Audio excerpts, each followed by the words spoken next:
Lu, se quiser entrar, começar. Ok. Boa noite, pessoal. É com grande prazer que eu dou início a mais um webinar da Sociedade de Radiologia de Minas Gerais, da qual eu sou atual presidente. Gostaria de agradecer ao Dr. Rogério, ao Dr. Matheus, Tereza e Raquel, grandes amigos aqui de Minas, e o Matheus, que vem nos abrilhantar com sua experiência em uma técnica nova. Talvez nem tão nova, né, pessoal? Mas uma técnica que vem se aprimorando cada vez mais e surgindo cada vez mais literatura sobre o assunto, que é o Doppler microvascular. O webinar da Sociedade de Radiologia de Minas Gerais é uma atividade que acontece mensalmente e tem sido um sucesso para a gente, cada vez a gente tentando trazer ou um tema novo ou alguma atividade multidisciplinar. Então, eu gostaria de dar as boas-vindas a vocês e quero passar a palavra para o Dr. Rogério Augusto Pinto Silva. Dr. Rogério é o coordenador desta live, ex-presidente da Sociedade de Radiologia de Minas Gerais e que dispensa comentários, é uma referência para nós em ultrassom, tanto no nosso estado quanto no Brasil. Obrigada, Rogério, por ter organizado e vamos em frente. Bom, muito obrigado, Luciana. Gostaria também de agradecer aos demais palestrantes, a Tereza, a Raquel e o Matheus, né, por terem topado falar desse assunto. O Doppler microvascular, ele apareceu realmente já há algum tempo atrás, né, e vem sendo aprimorado a cada geração de aparelhos, e eu acho que nós somos todos aprendendo a usar ele, como se diz, né, trocando pneu enquanto o carro está andando. Né? E agora que a gente tem visto aparecer alguns artigos se dedicando mais ao método, explicando o que que é, né, e a utilidade, e realmente a gente tem que. Esse webinar foi então montado no intuito de motivar os médicos a apertar aquele botão e começar a fazer o exame, que tem uma curva de aprendizado também. Eu vou começar apresentando aqui, compartilhar a minha tela. Opa, deixa eu ver.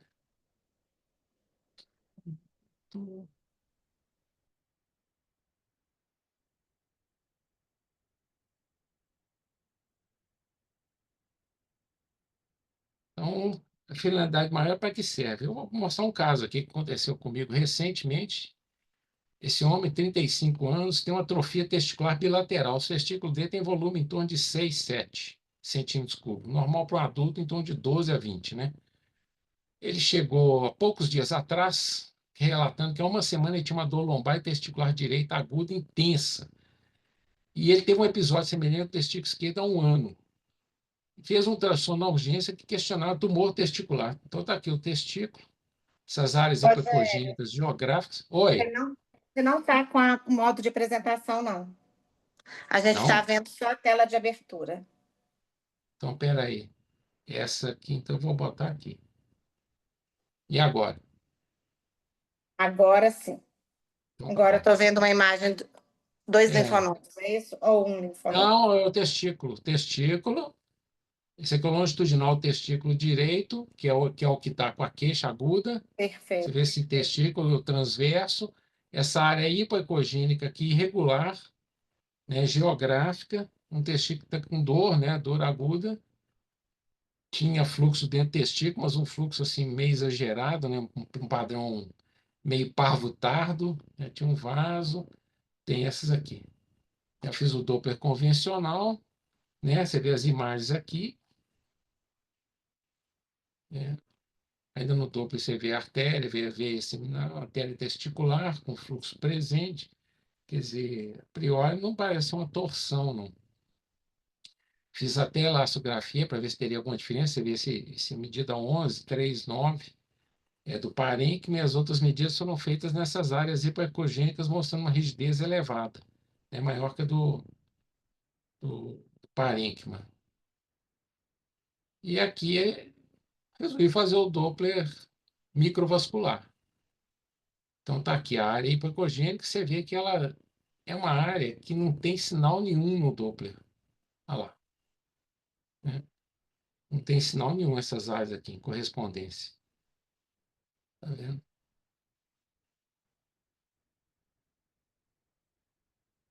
No testículo esquerdo, você pode ver que tem imagem parecida, só que não dói. Isso foi um exame feito em junho de 2024. Nessa época, ele teve dor no testículo esquerdo. Isso é o Doppler SMI que eu fiz na época. Por que está assim? Porque eu usei o default do aparelho. Né? Naquela imagem anterior, eu aumentei ganho e reduzi filtro. E apareceu esse tanto de vaso aqui, ó. E por isso que dá uma certa confiança que isso aqui é uma área vascular. Eu interpretei como um infarto segmentar desse testículo. Então, essa aqui é a imagem do 2024, quando ele teve dor no testículo esquerdo. Esse era o Doppler SMI default do aparelho, que não mostrou muita coisa, não acrescentou muita coisa.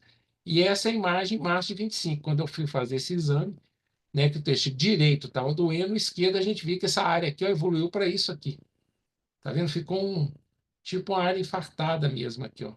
Só que ela mudou com o tempo, né? Por causa disso, né? O meu diagnóstico diferencial era o quê? Restos de adrenal, que geralmente são bilaterais, próximos ao mediastino testicular. Você vê que todos são lesões hipoecogênicas.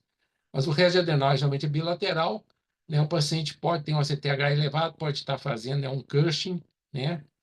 E são lesões geralmente hiperemiadas, essa aqui. Tumor de células de Leides, que é mais raro, mas geralmente é um lateral. Eu tenho um caso de uma criança, seguinte, também é uma margem, é uma lesão sólida hiperemiada ao Doppler, né? E o seminoma, que geralmente também é unilateral, mas é uma lesão expansiva e vascularizada. Esse aqui é um caso meu. É que você vê vaso lá dentro, né? Pode ter também calcificação, área cística, linfonodomegalia retroperitoneal. Né? Então, entre esses três, você vê, por ter uma lesão que era hipovascular, né? Eu suspeitei de um infarto segmentar, porque explica a dor que ele estava sentindo, que é a dor muito intensa. Você vê essas dores intensas. Geralmente tem ou a inflamação, né? Umas isquemias, tem que ser lembrado, né? No diagnóstico diferencial de uma dor muito intensa. Dessa que leva o paciente para o pronto-socorro, como foi o caso desse rapaz. Então, o Doppler microvascular é essa técnica nova do ultrassom, né? Que vê fluxo sanguíneo de pequenos vasos, né, e utilizando filtros de ruído avançado. Então, devido a esse interesse nessa técnica, né, que está sendo disponível em diversos aparelhos, nós, eu ainda acho que ele é pouco usado. Nós fizemos uma enquete aqui pelo WhatsApp, né, da sociedade. Muitas pessoas estão usando, né, mas tem gente que tem, mas não usa ainda, né, e algumas pessoas ainda não têm, né, mas que vão ter, provavelmente, na próxima compra de aparelho.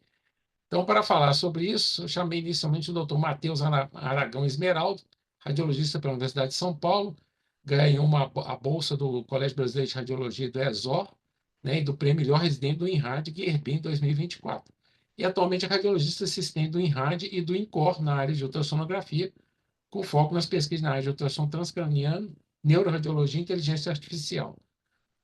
E também vão apresentar alguns casos, né, da experiência, falar da experiência dela, a doutora Raquel Sadala Mendes, que é especialista em ultrassonografia pelo CBR, gastroenterologista pelo Hospital Governador Israel Pinheiro do IPSENG, membro da equipe da Clínica CEL e do Hospital Felício Roxo, em Belo Horizonte, e a doutora Tereza Freire Filgueiras, que é ultrassonografista pediátrica, também especialista pelo CBR e mestre em medicina na área de saúde da criança e do adolescente pela FMG. Então, gostaria inicialmente de passar a palavra para o Matheus, né? Olá, boa noite. Posso iniciar aqui, doutor Rogério? Pode iniciar. Beleza, muito obrigado pela introdução e obrigado pelo convite. É uma honra estar aqui.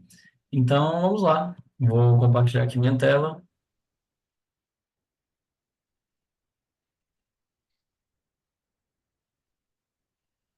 Vocês veem minha tela? Sim, Sim, Ok. ok. E o meu apontador também, certo? exato. Perfeito. Então, iniciando, fiquei com essa parte de introduzir o que que realmente é o Doppler microvascular e vou mostrar algumas aplicações e como que está a literatura hoje sobre isso. Então, vamos lá. Não tenho conflito de interesses, infelizmente, né? Gostaria de ter. E tudo que eu vou falar aqui, então, realmente é uma opinião sem viés comerciais, tá? Bom, esse artigo da Radiographics é um artigo recente que é muito útil para começar no tema. Ele não trata só de Doppler microvascular, ele é uma forma geral, são dicas gerais de como você pode otimizar suas imagens no ultrassom Doppler de uma forma geral. Então, o artigo ele fala desde o color, do power, mas aí ele chega nessas técnicas que ele chama de técnicas avançadas, que aí ele separa aqui como o BFlow e essas outras que vocês vão ver que as duas se referem a diferentes nomes para o Doppler microvascular, que é o MFI e o SMI, e também o contraste, no caso do ultrassom com contraste, microbolhas, que não é o nosso foco agora, mas que ele também mostra quais são as aplicações. Esse aqui, ele é bem recente, aqui de 2022, da Radiology, e ele é muito bom porque ele foca especificamente no Doppler microvascular, baseado em casos, então mostra vários exemplos de casos parecidos com o que o Dr. Rogério mostrou agora, casos em que realmente o método foi útil, serviu para diferenciar ali diagnósticos, e ele também revisa um pouco da evidência, então, dando um panorama geral para vocês aqui, não existe nada em um guideline que dependa especificamente do Doppler microvascular para um certo diagnóstico. Mas ele mostra que existem já vários estudos que trazem boa sensibilidade e especificidade para o Doppler microvascular diferenciar certos diagnósticos. Então, isso aí que a gente vai ver um pouco aplicado nos casos. Esse aqui é um artigo de uma revista um pouco menos conhecida, mas também é uma boa revista coreana, do Jornal Coreano de Radiologia, que eu achei ele bem didático para começar no tema, porque ele também explica um pouco da física de uma forma mais palatável. Então, também vale a pena a recomendação. Então, tudo que eu tirei da literatura para esse momento são esses três artigos. Então, beleza. Entrando aqui nos conceitos. O Doppler microvascular, ele se baseia na mesma tecnologia Doppler que a gente já conhece, isso todo mundo já está familiarizado, que depende aqui do Doppler shift, né? Ou seja, a diferença de frequência do sinal recebido depois que ele foi emitido, e aí que ele bateu aqui nas hemácias e foi refletido. Se as hemácias estão nessa direção, ele vai encurtar a frequência, se elas estiverem se afastando, ele vai alargar a frequência do sinal que está voltando para o transdutor. E aí, com isso, a imagem é formada. Agora, o power Doppler, ele já depende apenas da amplitude do sinal. Então, por mais que ele também se baseie nessa diferença de frequência do Doppler, ele não afere essa questão de se o sinal está se afastando ou se aproximando. E aí, com isso, ele consegue ser mais sensível, a literatura coloca que é até 3 vezes mais sensível do que o Color Doppler para detectar o fluxo. Agora, já o Doppler microvascular, o que que acontece? Ele se baseia principalmente no Doppler de amplitude, que seria aqui o Power Doppler, só que ele foi otimizado para avaliação de fluxos de baixa velocidade e também de baixa dimensão, ou seja, ele tem uma resolução espacial também maior. E aí aqui estão dois exemplos de nomes diferentes para a mesma tecnologia, só que fabricado por empresas diferentes. E aí como que isso funciona do ponto de vista físico? Aqui seria um Doppler tradicional, em que é aplicado um filtro justamente para tirar tudo isso aqui que seria artefato vindo do tecido. Porque o tecido vai ter pequenos movimentos ali que vêm da pulsação, que vêm de movimentos de respiração do paciente, do coração e etc. E aí isso ele chama de clutter, né, que seria aqueles artefatos de movimento de baixa amplitude ali. Para isso, você tem que retirar, senão fica aquela imagem, como se fosse aquela imagem quando a gente deixa a escala muito baixa, né? Que aí tudo começa a aparecer sinal em todo canto, mesmo onde não tem fluxo. Só que o problema é que quando você remove isso, você também remove fluxos de baixa velocidade, que eles chamam aqui de microflow. E aí você perde esse fluxo. Esse aqui é um dos exemplos de artefatos de clutter que se manifestam como esses artefatos de flash também. Mas, o que foi o avanço? Percebeu-se que, por meio da identificação dessa coerência temporoespacial, o que seria isso? O fluxo dentro de um vaso, ele tem características diferentes desse fluxo do ruído de fundo. E aí, por meio de diversas técnicas, e aí cada empresa usa uma técnica diferente, e inclusive esse processamento de forma detalhada, ele não é divulgado justamente porque são patentes, eles removem apenas esse sinal de ruído que vem do tecido, mas aí o sinal que está vindo desse fluxo microvascular, ele fica preservado. E aí com isso que a gente obtém aquelas imagens que a gente está acostumado que a gente viu agora no que o Dr. Rogério mostrou do Doppler microvascular. E aí aqui a lista, isso aqui vale a pena guardar para a gente lembrar qual o nome do Doppler microvascular em cada marca. Isso aqui gera muita confusão, né? Porque é comum a gente trabalhar em locais que tem aparelhos de diferentes marcas e aí até para achar o botão que você liga o Doppler microvascular não é fácil, né? E aí aqui está o nome de cada um em cada marca. Inclusive com o da Midler, né? Uma marca que está entrando mais recente aí no mercado, chinesa, que o nome dela é esse aqui, ó, UMA, né? UMA. Beleza, então alguns exemplos aqui de imagens, imagens fornecidas pelas próprias empresas, aqui da Canon. A Canon foi a primeira que lançou um Doppler microvascular, que aí o dela é chamado de SMI, e aí depois as outras empresas foram fazendo tecnologias similares, e aqui a gente pode ver, realmente a definição espacial dos vasos é muito boa, né? Muito melhor do que a do colo tradicional. Aqui o exemplo de um transfontanela, aquele passado era de um rim transplantado. E aí aqui ele mostra que o Doppler microvascular ele é menos ângulo dependente, mas é importante lembrar que ele ainda é ângulo dependente, já que ele se baseia em tecnologia Doppler. Aqui outro exemplo, aqui no caso um feto intraútero, né? A gente consegue ver a vascularização em muitos detalhes, aqui o polígono de Willis muito bem visualizado. Beleza. E uma diferenciação que é importante fazer, que eu vejo as pessoas na prática confundindo muito, e eu mesmo confundindo também, o que que é Biflow e o que que é o Doppler microvascular. O Biflow, ele é uma tecnologia específica da GE, que tem feito muito sucesso porque ela traz imagens com a resolução espacial também muito boa para visualização de fluxo, mas ela sequer usa tecnologia Doppler. Ela usa basicamente a mesma tecnologia que a gente já conhece para fazer a imagem do modo B, mas a diferença é que eles usam algoritmos de supressão do fundo e de otimização do que está em movimento, do fluxo. E aí, com isso, a gente consegue imagens muito boas, né, de uma resolução espacial excelente do fluxo, mas que não tem relação nenhuma com o Doppler.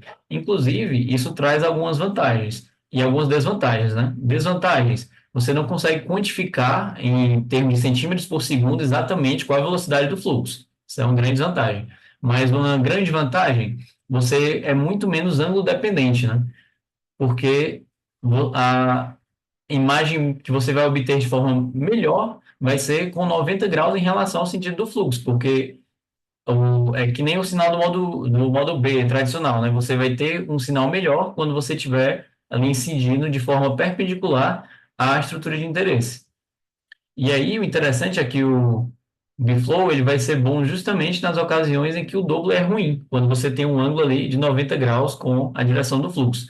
Aqui o exemplo de um caso de carótidas do nosso próprio serviço. Isso são imagens do Fortes, né, um aparelho mais recente da GE, em que o Biflow melhorou muito em relação aos aparelhos anteriores, tipo o P7, o E9, que o Biflow já era bom, mas a diferença realmente a gente tem visto na prática que a resolução aumentou demais, assim. Aqui o exemplo de uma placa predominantemente calcificada, muito difícil da gente entender se aqui era uma estenose, qual o grau da estenose, né? Se seria uma estenose entre 70 e 90, se ela seria estenose crítica. E aí aqui a delimitação pelo Biflow ficou excelente, né? A gente consegue ver aqui uma luz residual claramente que aqui não dá para a gente entender o que estava acontecendo. Inclusive, essa questão da mensuração de luz residual com Biflow, ela entrou até para a guideline, algo que do Doppler microvascular a gente ainda não tem de uma forma mais bem estabelecida, e a última diretriz da Sociedade de Imagem Vascular, do CBR e da Sociedade de Cardiologia, essa aqui, de 2023, ela trouxe essa recomendação de mensuração de luz residual por meio do Biflow e não por meio do Color, né? Já que no Color você tem muito mais esse artefato que diz extravasamentos, mesmo que você otimize ali os parâmetros da imagem, muitas vezes o sinal ele ainda extravado para além das paredes do vaso, você não tem certeza da dimensão que sobra ali. Já no Biflow a gente consegue ter aquelas medidas similares à angiotomografia, que por um certo corte, que aqui ele colocou como 1 milímetro, você já infere um certo grau de estenose, 70, 99. Isso aqui foi comparação com a geografia. E aqui um exemplo de caso do nosso serviço, feito no exame do leito, com um aparelho, foi com o E9, já um aparelho não tão recente, de uma imagem aqui no bulbo carotídeo que dava dúvida se era uma placa com uma parte mais ecolucente, com uma parte mais hiperecogênica, ou se seria, por exemplo, um pequeno flap de secção ou um web carotídeo. Mas aqui ficou muito claro, né, que é uma morfologia bem típica de um web carotídeo aqui na imagem do Biflow. Não poderia ser uma placa, já que ela entra aqui e delimita perfeitamente aquela imagem clássica do web carotídeo. Aqui é uma imagem dinâmica. A gente consegue ver muito bem aqui a turbulência do fluxo, né, por meio do Biflow. E aqui é uma imagem do modo B mais claro, né, do web carotídeo. Beleza, então voltando aqui para o Doppler microvascular, agora acho que ficou clara a diferença entre um e outro. A gente vem aqui para alguns casos que a literatura traz de aplicações mais sólidas, que a gente tem estudos que mostram uma sensibilidade e especificidade boa para a detecção desses achados. Aqui a gente tem um nódulo hepático em um paciente cirrótico jovem e se estava na dúvida se essa área realmente era um nódulo ou se era só uma área ali com uma ecotextura diferente, porque quem faz ultrassom, principalmente cirrótico, sabe, né, que muitas vezes é difícil diferenciar se uma imagem ali é um nódulo ou se é só uma heterogeneidade do parênquima. E aí aqui no Doppler microvascular ficou muito claro que ela tanto rechaçava vasos adjacentes de uma forma que realmente parecia que era um nódulo, como ela também tinha uma vascularização aqui interna e mais anárquica, né, que não era a vascularização normal do fígado. E aí foi feito com contraste, ultrassom com contraste de microbolhas, e aí a gente vê aqui uma contrastação na fase arterial, que com 31 segundos, uma fase arterial tardia, e com 3 minutos ele já tinha lavado, então preencheu critérios para CHC, que também foi confirmado por tomografia subsequentemente. Aqui um caso interessante de uma imagem que de primeira dava dúvida se era um grande nódulo no fígado ou se seria uma lesão mais cística.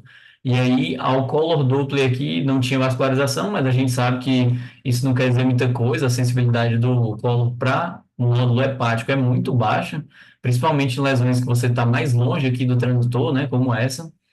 E aí, aplicado aqui o Doppler microvascular, ela continuava sem nenhum sinal. Então, isso já aumenta a chance, né, de que realmente ela não tinha vascularização interna.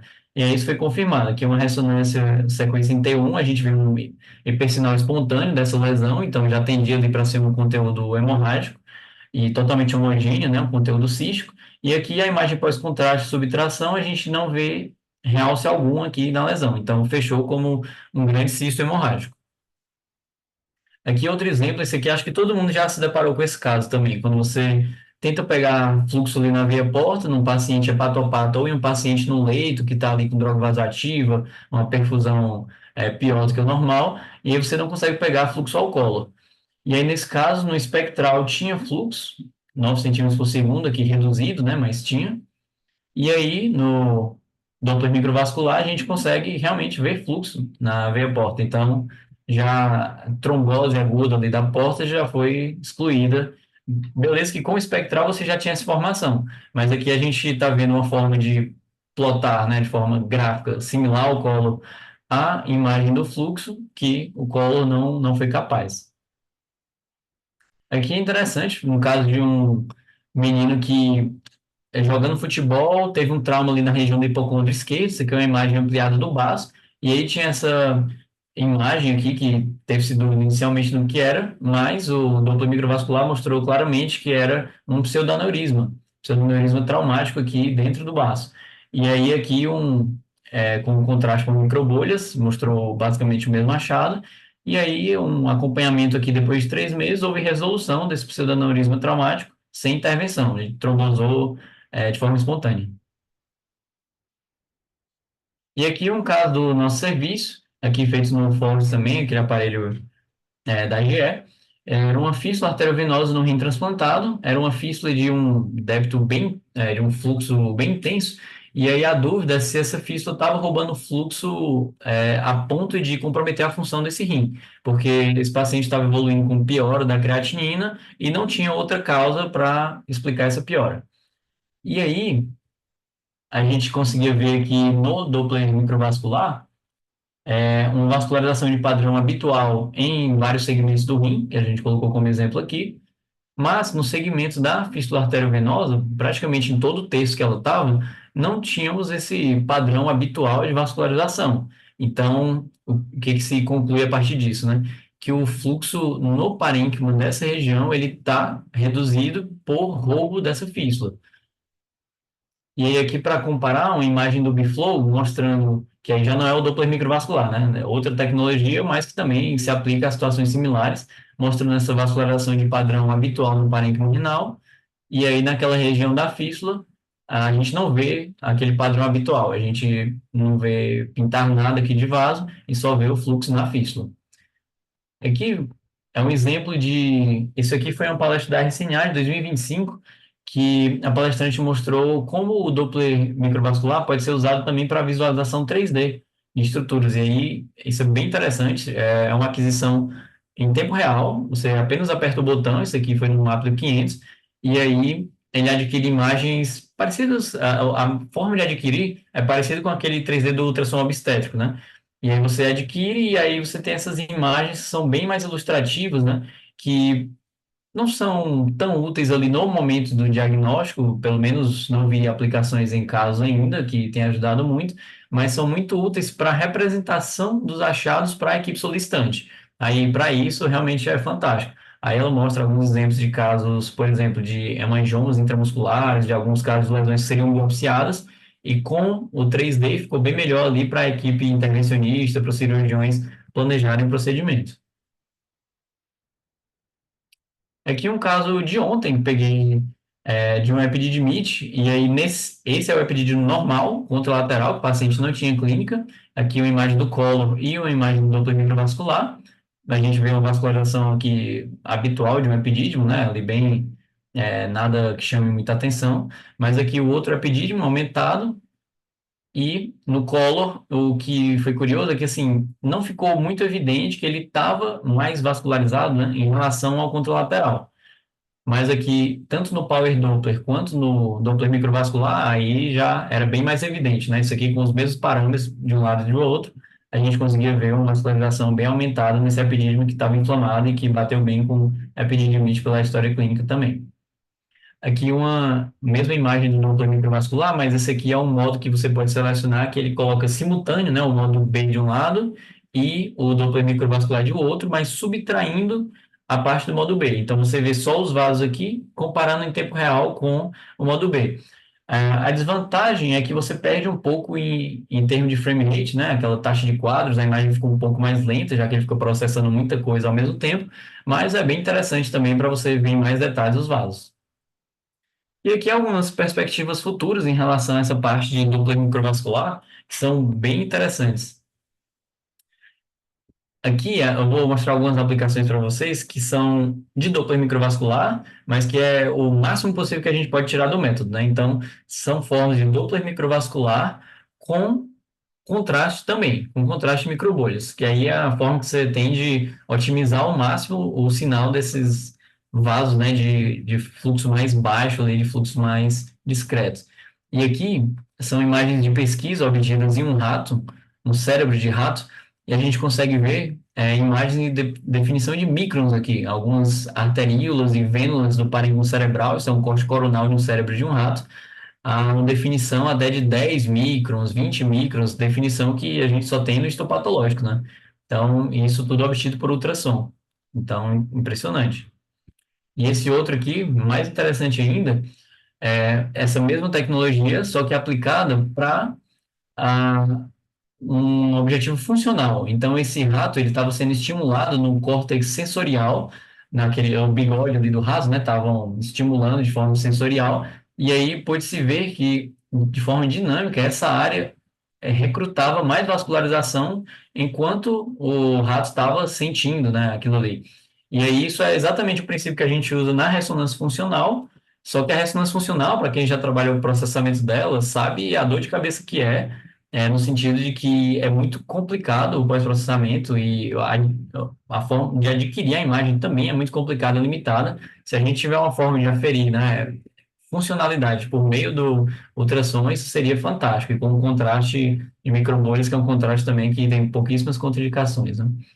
E aí, por fim, a gente tem aqui o ultrassom ultra rápido, né, Ultra Fast Ultrasound, que ele é basicamente uma tecnologia pode ser considerado similar àquele princípio físico do Doppler microvascular, mas a diferença é que são utilizados aparelhos que aí ainda não está sendo utilizado no contexto clínico, né, mas no contexto de pesquisa, mas que eles têm um poder de processamento muito grande a ponto de que cada pulso que ele emite, ele é capaz de gerar uma imagem inteira com o pulso que é refletido. O normal do ultrassom é ele pegar mais de um pulso e mais de uma imagem, fazer uma média daquilo ali para aumentar a relação sinal-ruído e com isso construir uma imagem. Aqui cada imagem ele gera cada pulso, né, ele gera uma imagem. E aí com isso você consegue ter uma definição de Doppler fenomenal, né? Aqui um exemplo de uma hiperplasia anular focal no fígado e você vê aqui aquela vascularização em roda de Lehmann, né, que é descrita de uma forma, um detalhe que é até superior aqui à angiotomografia, por exemplo. E é isso. Se alguém tiver alguma dúvida, acho que podemos perguntar, ou talvez agora no final, né? Mas é isso. Muito obrigado, Matheus. Excelente aula, gostei muito. Eu, como faço Obrigado. ultrassom já tem quase 50 anos, eu falo que o ultrassom não para de surpreender a gente, né? Eu comecei no modo B, depois vem o Doppler, depois contraste, elastografia, e agora está aparecendo essas imagens maravilhosas, como você mostrou, né? Que isso já tinha visto um cara, uma pessoa, um pesquisador falando que a microbolha tem 2 micra, mas a representação dela na tela não é de 2 micra, é muito maior que aquilo. O que eles estão tentando fazer é ver se faz a gente ver 2 micra, que é o que você mostrou aqui. O vaso muito fininho, né? Quer dizer, eu acho que ainda vai vir mais coisa que os físicos, laboratórios, fabricantes vão descobrir, né? Eu acho que realmente o ultrassom tem essa força, essa riqueza, né, de métodos que vai se aperfeiçoando e vai progredindo, né? E, então, eu gostaria muito de agradecer a você. Eu pediria o seguinte, pessoal, vamos botar as perguntas no chat e a gente resolve no final. Eu vou passar a palavra, então, para a Tereza Filgueiras, que ela vai apresentar uma aplicação prática num caso de uma criança, né, com lesão cutânea. Tereza, se puder compartilhar a sua tela. E aproveitando, eu agradecer não só os outros palestrantes, né, os palestrantes que concordaram em fazer essa reunião, como os nossos assistentes da nossa plateia, que eu acho que é importante para a gente levar a palavra, né, para os gentios. E parabéns, viu, Matheus? Imagens maravilhosas aí que você demonstrou para gente. Beleza. Tá, minha tela tá ok? Ainda não estou vendo, não. Não tá vendo? Agora estou vendo. Sim, Sim? sim, Sim. sim. Volta no início. Então. Aí. Certinho. Boa noite, gente.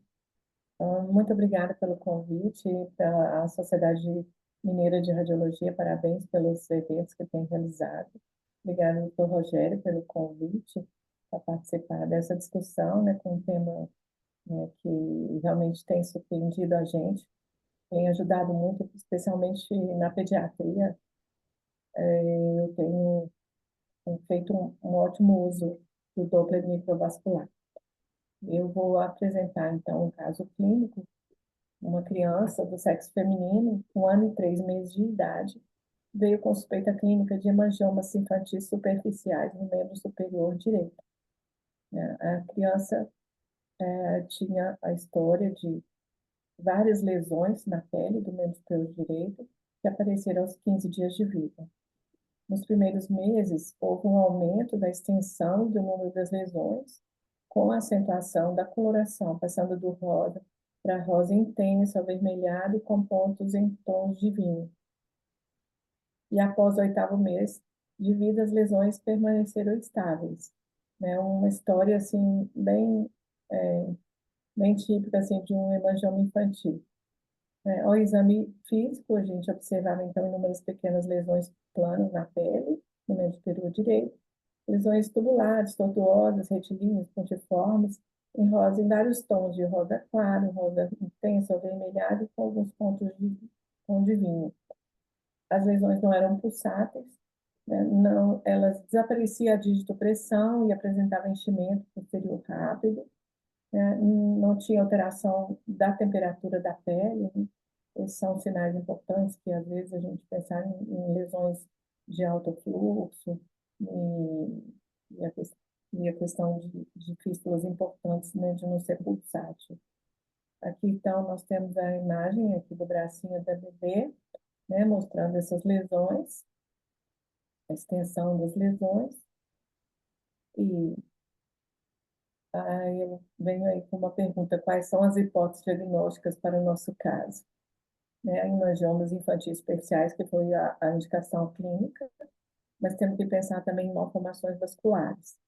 Né? Os hemangiomas são os tumores vasculares mais comuns na infância, e eles são formados pela proliferação celular anormal, com elevada taxa de mitose das células endoteliais.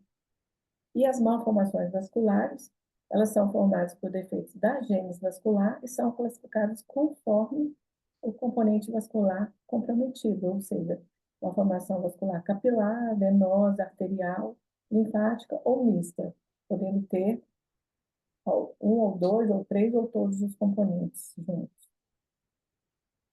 Né? Vem a indicação, então, do exame da ultrassonografia com Doppler colorido pulsado, que é fundamental para o diagnóstico dessas lesões e é um excelente método, né, diagnóstico, e especialmente aí em pediatria, que a gente, né, tem um exame novo, né, sem radiação, sem contraste. E, inicialmente, a gente, então, vai fazer uma avaliação morfológica da lesão, né, localizar a lesão, se está na pele, no tecido subcutâneo, no músculo, né? Se é uma lesão sólida, cística, se tem um conglomerado de vasos, né? Determinar o tamanho, a relação com os vasos e estruturas adjacentes, aí, avaliar a textura, ecogenicidade, limites, contornos, ver se tem calcificação, né? Que significa febólitos, né? Nas malformações venosas. E, em seguida, a gente vai fazer, então, a avaliação hemodinâmica dessas lesões. O mapeamento com Doppler colorido, né, com Color, Power, e especialmente o microvascular, que vai nos dar muitos detalhes, e a avaliação com Doppler pulsado, espectral, é importante para a gente determinar como é que está composta essa lesão, se tem segmentos arteriais, venosos, se tem fístula arteriovenosas, e avaliar o padrão de cada um para identificar se é uma lesão de alto ou de baixo fluxo. Isso é muito importante para o acompanhamento e tratamento dessas lesões. Bom, aqui eu vou mostrar algumas possibilidades de diagnóstico considerando a faixa etária pediátrica, né? São inúmeras, né? Depois eu vou passar no final a indicação aqui inclusive da nova classificação da ISMA, que já saiu agora em março de 2025.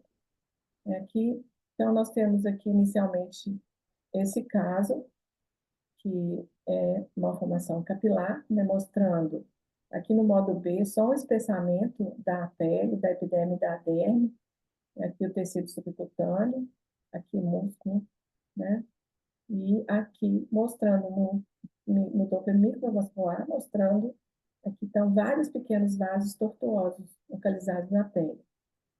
Aqui nós temos uma lesão na panturrilha de uma criança de 3 anos de idade, e que mostrava, então, alguns cistos, uma lesão hipovascular, e se tratava de uma malformação linfática. E aqui a gente vai ter um outro caso, que é uma lesão nodular, né, que tem as características típicas, né, de um hemangioma, porque o hemangioma é um tumor vascular, né, a gente pode ver aqui, né, no Doppler microvascular, né, o detalhe, a quantidade de vaso, é um tumor vascular. Entretanto, né, como pode acontecer nas lesões vasculares, de ter uma mistura dos achados, né, então, além de ter um nódulo vascular, tinha um vaso anômalo grande, com fluxo arterial importante, né, de alta velocidade. A gente pode ver aqui no espectro aqui embaixo, na imagem inferior. E essa lesão mostrava, então, segmentos venosos com fluxo contínuo, levemente pulsado, segmentos arteriais com padrão bifásico de média resistência e várias fístulas arteriovenosas. Então, no caso, é uma lesão que a gente vai avaliar a evolução expectante, né? Pode ser um hemangioma ficha ou niche, né? Parcialmente evolutivo ou não evolutivo. Isso vai depender. Como tem muitas fístulas e tem essa esse vaso anômalo grande com fluxo arterial muito alto, então pode ser, realmente a evolução vai ser expectante, a gente vai ver, depender dos controles para um diagnóstico definitivo, né? A seguir, então, nós vamos apresentar imagens do nosso caso, aquela primeira que eu apresentei lá, né? A gente, aquelas lesões do bracinho da menininha, né? Mostrando aqui, então, o espessamento da pele, né? Aqui vocês podem ver embaixo, nessa imagem colorida, perda parcial da diferenciação aqui entre a derme e a epiderme, né? Com comprometimento dessas lesões, a gente pode ver pequenos pontos anecoides que representam esses vasos. E no Doppler microvascular, a gente vê com muito detalhe, né, a quantidade de pequenos vasos tortuosos ocupando aqui a região da derme e da epiderme, né? A gente via, então, estudando com Doppler pulsado, a gente via as ramificações, vários segmentos arteriais, segmentos venosos, e com calibres de 0,2 a 3 milímetros.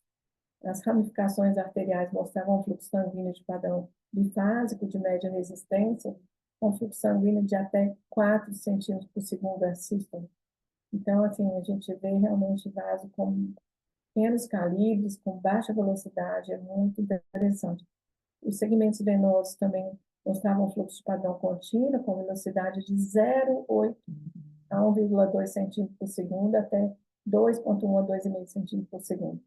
E também tinha presença de fístulas artérias venosas, com velocidade também de 2,7 a 4,7, e as ramificações arteriais eram nutridas por fâmulos das artérias superficiais, que apresentavam calibre e trajetos normais no interior do tecido subcutâneo, ou seja, lesão de baixo fluxo, sem impacto hemodinâmico nenhum.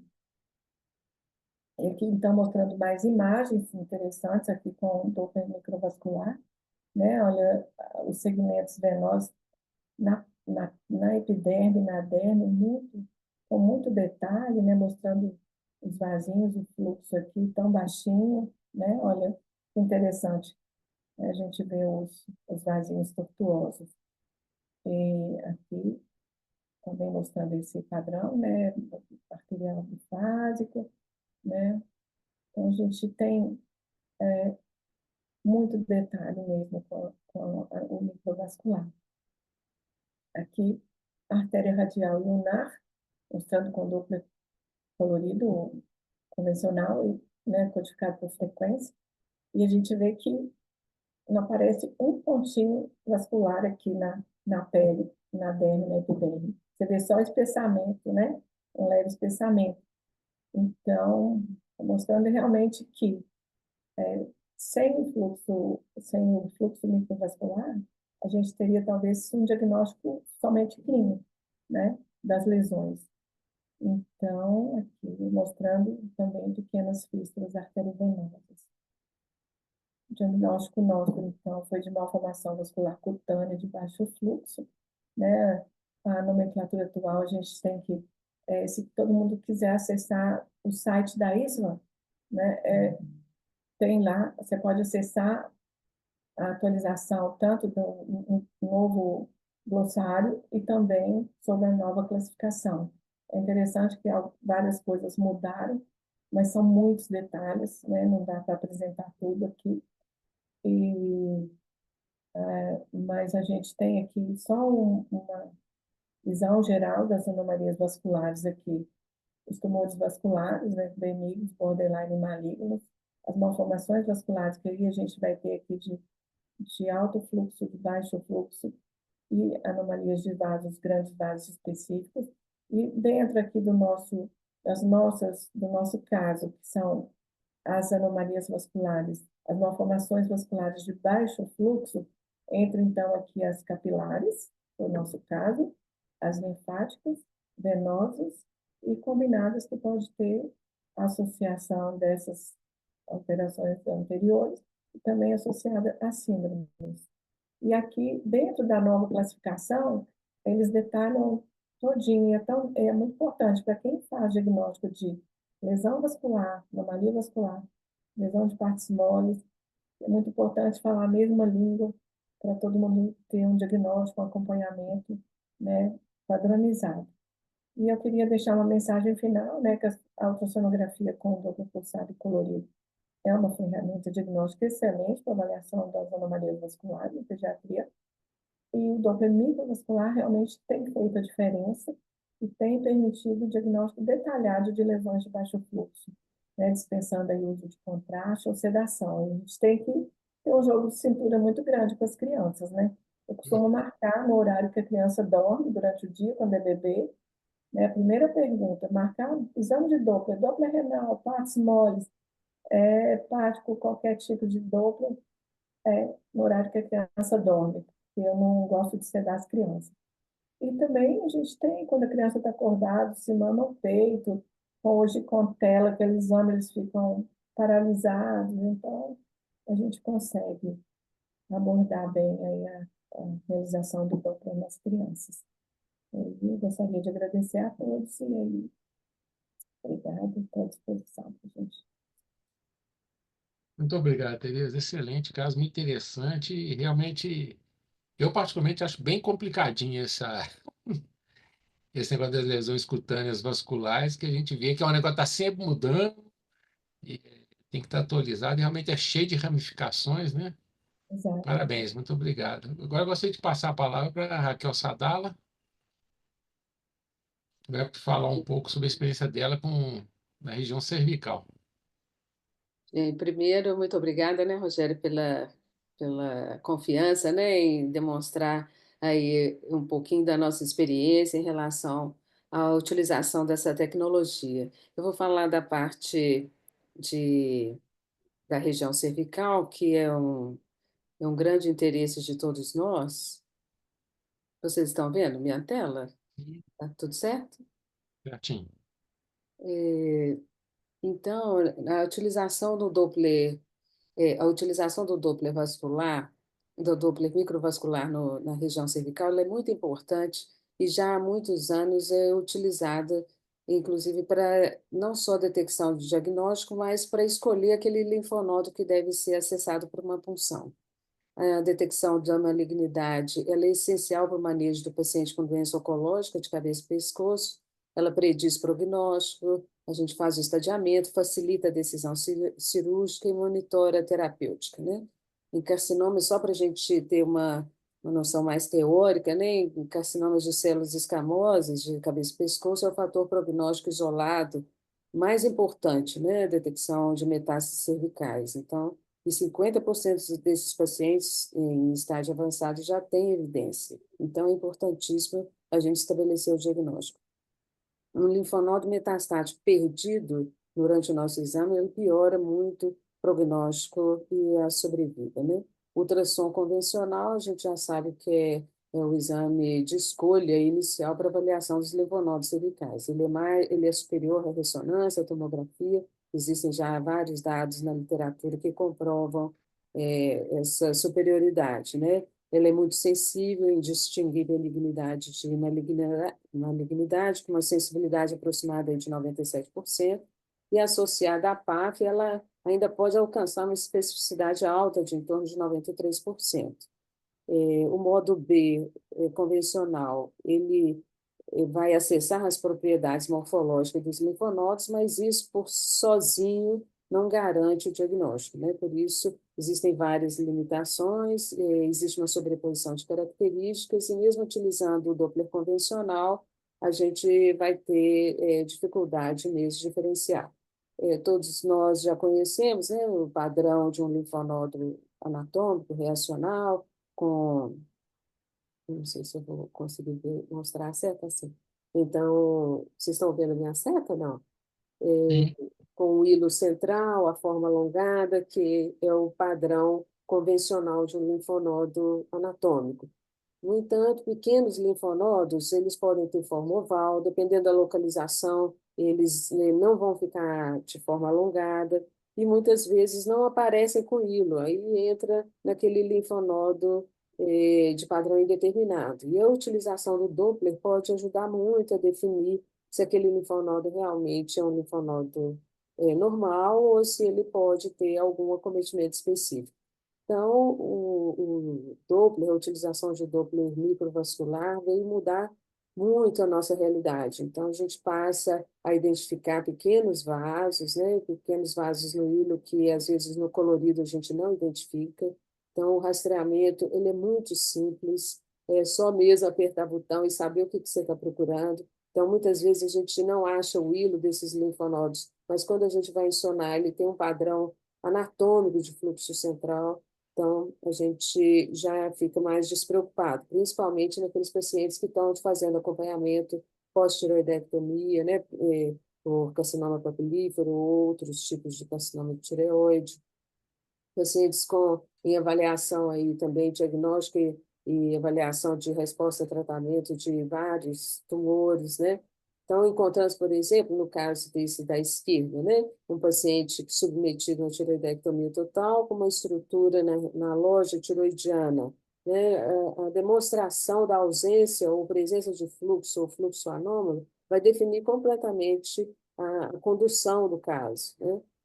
Do lado direito da tela. A gente já vê, por exemplo, um caso que eu quis demonstrar aqui, que é um linfonodo ovoide, né, bem arredondado, com a cortical hipoecóica, mas sem hilo no modo B convencional. Quando a gente utiliza um Doppler muito sensível como microvascular, né, que é o SMI da Canon, ela demonstra um fluxo típico central, com alguns ramos, mas é um fluxo anatômico típico, né? Como esse linfonodo abaixo, quando a gente identifica aí pequenos, um linfonodo alongado, não tinha hilo, a gente ainda fica com essa expectativa de ser inespecífico, mas utilizando o Doppler, a gente percebe que ele não tem fluxo anômalo na cortical. A característica principal que a gente sabe é que o fluxo periférico subcapsular ele é altamente suspeito. Então, passa-se, ao invés de termos aí a identificação do fluxo central pelo hilo, né, que é o aspecto típico do linfonodo anatômico, ele passa a ter esse halo periférico bem demonstrado, apesar de não ser um Doppler de microvasculatura, é um caso mais antigo, mas a gente já identifica que, apesar do linfonodo ser pequeno, né, a gente consegue identificar bem a alteração do fluxo ao Doppler colorido.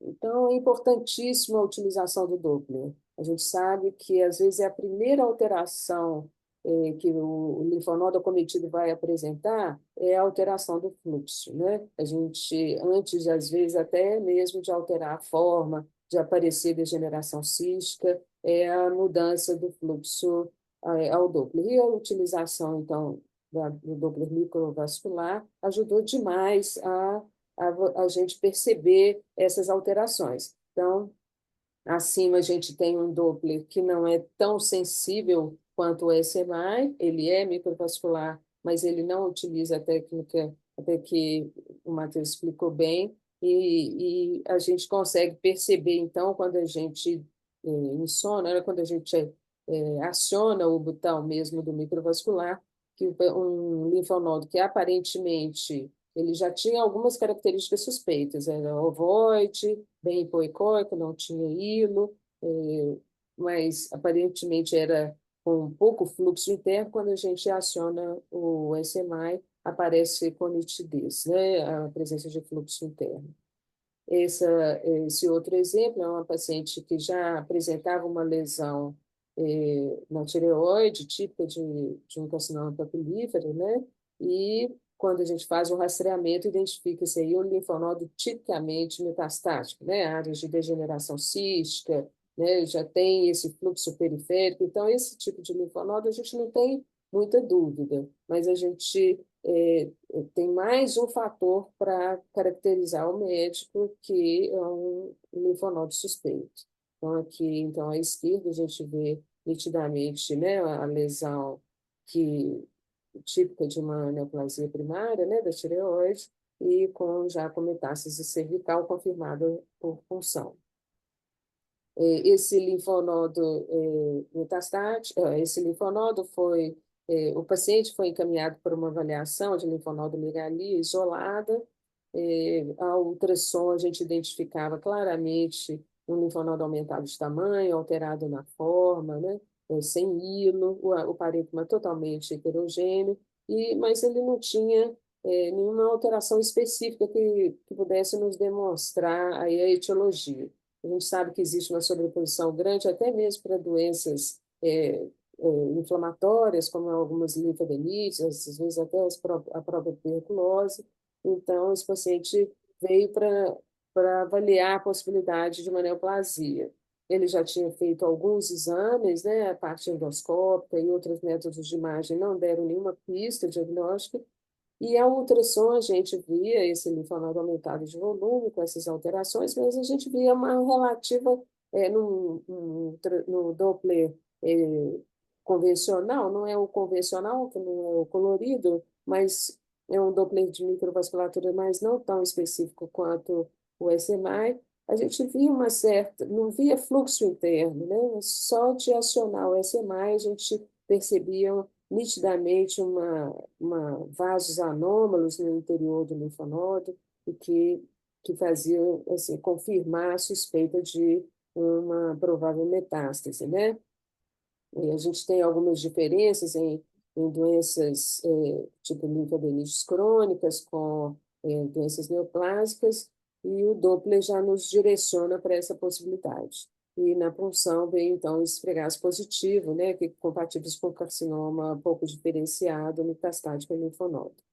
O que eu queria nessa breve apresentação, primeiro, é estimular a utilização do Doppler e assim, a gente fixar que alterações morfológicas nos linfonodos, a gente não pode esperar que eles se tornem ovoide, não pode esperar alterações clássicas, né? Porque às vezes a primeira alteração vai ser no Doppler. Então, mesmo aqueles linfonodos alongados, né, ovoides pequenininhos, a gente deve acionar. Já há muitos anos que já é descrito alterações em arquitetura vascular em acometimento maligno de linfonodos, né? Então, deslocamento dos vasos, às vezes focos avasculares, como vocês demonstraram em outras doenças, mas também acontece nos linfonodos, e a presença principalmente desses vasos subcapsulares, né, com ramos aí para cortical. Os focos metastáticos em linfonodos, eles alteram o fluxo interno, às vezes, mais uma vez estou insistindo, de forma inicial.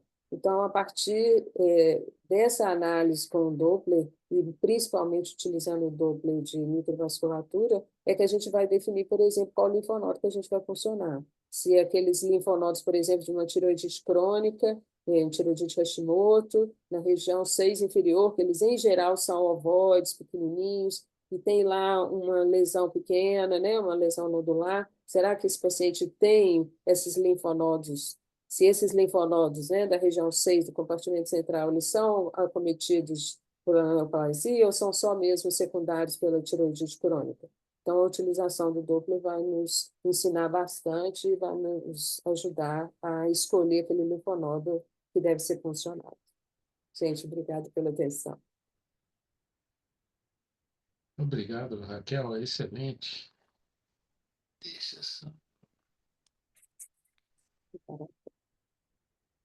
Eu vou só para arrematar aqui mostrar dois casinhos, uma coisa que eu gosto de procurar em fígado cirrótico são fístulas porto-venosas. Aqui o Doppler, aquele Dynamic Flow, né, que já é um Doppler com menos contaminação, né, da imagem em volta, e aqui um Doppler sem imagem. Isso aqui a gente vê, esse aqui é um fígado cirrótico, você vê a periferia do fígado, normalmente você não vê veias na periferia do fígado, mas nesse caso estava nítido uma veia, né? E a gente vê aqui uma imagenzinha, tá vendo? Subindo e fazendo o círculo. Esses pacientes geralmente têm ascite e tal, então eu acho que é uma coisa interessante, né? Procurar. E outra coisa que eu tenho visto que é interessante é O Rafa, você está que compartilhando tela? Ah, tá. vocês não estão vendo, não? Cliquei em compartilhar. Agora sim. Agora Para mim sim? está aparecendo. Eu estava vendo, Rogério, estava vendo. Ah, tá. Essa é a fístula porto-venosa hepática, que a gente vê muito em paciente cirrótico, principalmente quando tem ascite, porque faz tipo uma circulação hiperdinâmica, né? E talvez com roubo de fluxo, piora a função hepática. Então, eu vejo isso bastante em pacientes que têm ascite. Uma coisa interessante também é que, pelo menos no aparelho da Canon, tem esse índice vascular, que aparece um quadrinho que infelizmente é fixo, você não consegue mudar o tamanho dele, mas ele dá a proporção dos pixels dentro dessa área que estão no SMI. Então, aqui você vê um ROI que tem 4.370 pixels, dos quais 4.360 estão ligados ao Doppler. Então, ele faz uma proporção de 99,8. E um paciente que tem, por exemplo, um Doppler de artéria renal normal, né? Isso num rim transplantado. Isso ajuda a mostrar. Então, boa perfusão. Eu tenho visto que a gente faz muita biópsia, né? Que ó, às vezes no mesmo rim, é parecido com o caso que mostrou lá, uma redução, talvez por algum problema local aqui, o congelamento, alguma coisa nessa área não está bom. Aqui com uma proporção menor. Eu tenho observado quando a gente faz biópsia que geralmente quanto mais glomérulo esclerosado, menos fluxo você vê aqui. Isso eu acho que seria até uma ideia interessante de comparar, né, isso aqui com o glomérulo, com o outro Doppler, né, com a função renal. Então, assim, eu acho que é um método novo, vai vir, eu acredito, vai vir mais coisas, trabalhos ainda estão sendo feitos, né, na aplicação, e eu acho bem interessante. Aqui também é um nódulo hepático incidental, né, mostrando aqui também, a minha imagem não está tão bonita feita que ele mostrou, mas a hiperplasia nodular focal, né, com uma riqueza de vaso na parte central do nódulo muito grande. Bom, então era isso.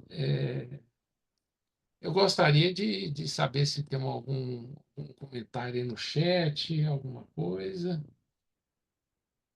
Pessoal, a chance de fazer uma pergunta. Como é que você conseguiu, Matheus? Como é que você conseguiu essas imagens do Doppler, dessas imagens desse super ultra Doppler aí que você mostrou de trabalho experimental em rato? Então, esses aí foram. Cada um foi de um local diferente, eu posso enviar as referências, mas, assim, aquele, por exemplo, do funcional, que é aquela imagem belíssima, né? Ela Aham, ganhou, ela ganhou um concurso 2 anos atrás de a melhor imagem da neurociência do ano, sabe? Na verdade, ela ficou em segundo lugar. A primeira, eu não achei que ficou nem perto dessa aí, mas. E aí eu vi por conta disso. sim. Aquela Ultrafast foi pesquisando mesmo, que quando eu fui explicar sobre Doppler microvascular, eu queria diferenciar desse Ultrafast, que de vez em quando a gente escuta falar nos congressos, na RCNA que eu fui esse ano, acho que a maioria das coisas que eu vi de inovação foi da RCNA, que eu pude ir ano passado agora, e aí lá é legal que aí você, essas coisas que são muito de perspectivas futuras, né, eles sempre citam lá, e aí você guarda os nomes e aí depois pesquisa. Acho que vale bem a pena para isso. Interessante. Eu tinha visto uma aula parecida no site do AIUM. Tem uma aula mostrando esse tipo de pesquisa. É um laboratório, um oriental, acho que é um chinês, e o outro apresentando esse Doppler. Achei muito interessante, realmente. Eu acho que isso aí, na hora que tiver uma aplicação clínica dele, vai ser bem interessante, né? E Exatamente. Uma esse, coisa que eu. Opa, pode falar. pode falar, Não, pode terminar. pode continuar. Eu ia falar que uma coisa que eu senti nas conversas na RCNA e também a gente está preparando um artigo para radiografia transcraniana e aí estamos colaborando com autores da Universidade de Pensilvânia, né? E aí falando com os pessoal dos Estados Unidos, a gente está percebendo que, assim, a gente tem essas tecnologias novas que quem trabalha com elas, né, claramente vê que teriam aplicações muito úteis, só que a literatura parece que anda um pouco mais devagar no ultrassom quando a gente compara, né, com tomografia e ressonância. Acho que aí o que a gente está imaginando é que por conta dos Estados Unidos e ultrassom, eles não terem ultrassom forte na residência como a gente tem, e eles não trabalharem com isso, né? Lá nos Estados Unidos quem faz são os sonographers, aquela profissão que é como se fosse Uhum. técnica de radiologia de ultrassom, que adquire a imagem, aí acaba que os grandes motores aí da pesquisa mundial não estão tão forte no jogo, né? A impressão que dá é essa, e aí por isso que anda um pouco mais devagar, mas o duplo microvascular, por exemplo, o tanto de aplicação que poderia ter, né, já em guideline e tal, né, incontáveis. Uhum. O que eu E ia aí você vai ver comentar também. também é em relação com, Sim. desculpa, Rogério, em relação do contraste Oi? com o Doppler microvascular, né? Que é incrível, em Ah, assim, algumas situações ele chega a dizer, em alguns artigos, que é superior ao contraste, né? Então, assim, eu acho que a associação dos dois métodos, né, Rogério, a gente que gosta muito, parece que o a Matheus gente também vê tem experiência, né? A gente vê que quando você faz o contraste, tem essa possibilidade de fazer o Doppler junto. Mas eu, no momento, ainda não acho que fica tão interessante. Pelo menos no meu aparelho. Talvez que eu aparelho mais novo, né, já tenha alguma coisa mais refinada. O Ricardo Almeida está perguntando aqui para a Tereza Filgueiras qual foi o diagnóstico final, então. Acho que ele não pegou bem qual que foi o diagnóstico. É malformação capilar cutânea de baixo fluxo. Uma formação capilar cutânea de baixo fluxo. Uhum. Então, dentro daquela classificação que você mostrou lá, né? Como é que é a sigla mesmo da entidade? International? É a Sociedade Internacional de Estudos para Anomalias Vasculares, ISSVA. Lá tem a classificação completa e tem um novo glossário explicando o conceito de todos os termos que estão sendo padronizados atualmente. Isso é importante. Todo mundo, no mundo inteiro, segue, quem faz Doppler vascular segue a padronização da ISTA. Eu achei graça, uma vez eu estava conversando com o hemodinamicista, o Ricardo Procopio, ele começou a falar disso, e ele falou tão rápido que eu me senti quando o Sheldon Cooper explicava alguma coisa muito complexa, em 3 linhas, blá, blá, blá, blá, blá, blá. Eu falei, gente, pelo amor de Deus, Mas realmente é exige muito estudo para chegar nesses diagnósticos assim, não é fácil. complexo. E também eu gostaria de lembrar aqui que nas lesões de alto fluxo é muito importante estudar os vasos que irrigam a região da lesão, né? Porque, igual, por exemplo, aquele caso que eu mostrei daquela lesão nodular, típica de um tumor vascular com um vaso anômalo grande, com alto fluxo, era uma lesão na perninha e a criança tinha a diferença no fluxo da tibial do lado da lesão e do lado contralateral normal. Tinha um aumento significativo da tibial no lado da lesão. Então, indicando que aquela lesão está tendo um impacto hemodinâmico significativo. Sim, Então, é muito importante se achar uma lesão na face, ver de onde que é, se é importante estudar a carótida externa dos dois lados para comparar qual foi o impacto hemodinâmico que aquela lesão está causando, né? muito bom. Importante utilizar esse recurso o tempo inteiro, né? Porque o que a gente muda as possibilidades diagnósticas, às vezes nódulo hepático nem se fala, né? Então, é um recurso tão fácil de ser habilitado e muda completamente seu caminho Até para você diagnóstico. fazer a curva de aprendizado, né? Como eu mostrei, eu mesmo fiz um exame ano passado que eu não usei ele direito, né? Porque às vezes a gente chega o padrão, né, do aparelho e aí você vê que naquele segundo exame que eu simplesmente aumentei o ganho e reduzi o filtro, ficou muito mais evidente que existia essa diferença. Tem visto de vez em quando a gente tem que fazer essas mudanças assim para ter uma imagem mais quase angiográfica mesmo, né? Você vê ali a perfusão e com uma área com defeito, né? Ô, Rogério, quando nós compramos o aparelho, eu peguei com a application e fizemos uma otimização, fiz um set para dermato, um para partes moles, e aí Aham, ficou muito bonito, ficou muito bom. aham. É, Um último. para outro para dupla de artéria uterina também. Então, a gente fez protocolos para cada tipo de exame, ficou bem legal. Aquele Bacana. que você mostrou do Apple 500, né? Também muito. O meu nem é Apple, o meu é Apple A, mas eu não, a gente consigo umas imagens muito lindas. O Apple é muito bom. Né? E é bom que os outros fabricantes são binatais, como o Matheus mostrou esse caso também. O Biflow, que eu achava que era também esse tipo de dobro, eu achei interessante você falar que na verdade a física é diferente, né? A aquisição é diferente. Pois é, todo mundo acaba achando porque as imagens ficam parecidas, né? Você vê os vasos ali pequenininhos com fluxo ali, mas realmente é diferente. E é curioso essa questão o que eu tenho mais percebido na prática é essa questão do ângulo, né? Situações ali que você tem um fluxo de 90 graus, aí o biflow fica perfeito, fica maravilhoso. Algumas situações que a gente tem, por exemplo, paciente com roubo da subclave, aí você tem ali uma oclusão, estenose, o roubo da vertebral, desculpa, e aí você tem uma oclusão estenose na subclave, que é o ângulo é horrível, né? 90 graus ali. Aí com o Biflow você consegue ver perfeitamente se tem algum fluxozinho residual, se está ocluído e o colo fica uma bagunça, né? Você não consegue ver nada mesmo usando o STI. Então, ajuda bem. Ah, muito bom. Pessoal, acho que a área já está meio avançada. Eu gostaria de agradecer a presença de todos, viu, os palestrantes, ter colaborado, né, com a Sociedade de Radiologia. Convidar a todos a continuar seguindo os nossos webinars. Todo mês tem um, né, com diversos temas interessantes. Agradecer, então, Matheus, Raquel e Tereza por ter colaborado e agradecer à nossa assistência, né, por estar abrindo mão da quarta-feira e aprender um pouquinho dessa novidade, né, desse método tão interessante que é o Doppler muscular. Então, muito obrigado a todos. Tchau. Obrigada, Matheus. Obrigada a todos. Obrigado, gente. Um prazer. Tchau, tchau. Até mais. Tchau, gente. Obrigada.